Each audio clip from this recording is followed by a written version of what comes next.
So for my birthday, I ordered 300 African nightcrawler cocoons, and I ordered them about 2 weeks ago, and I just got notice they're actually going to be here tomorrow. So had I planned a little bit differently, I just maybe over the weekend on Friday or so saw a video from the Crazy Worm Lady on how to set up a worm bin, and she recommends setting it up like a week in advance so the microbes have time to start working.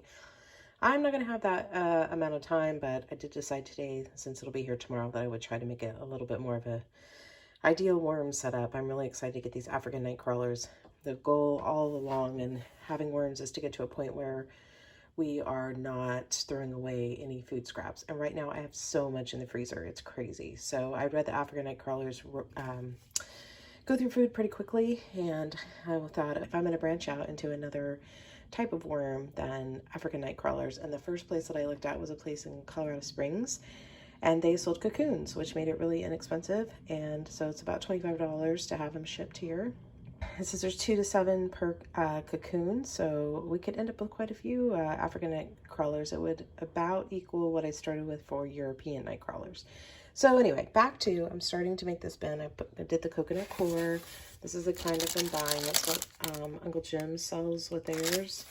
And I got this bar off Amazon. I just did enough to kind of get the bottom started. And then I'm actually going to soak some cardboard and put it at the very bottom, and then mix some cardboard in, do a little dry mix. And I've got some grapes I'm going to throw in here so they can start decomposing. And then tomorrow when the cocoons come, I will add that in as well.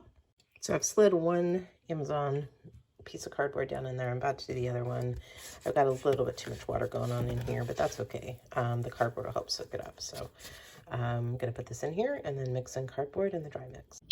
Okay, I accidentally shook this after I got it ready, but I did some dry mix down here, and then I put 4 grapes and some coffee, just because I have a whole bunch of coffee to use up.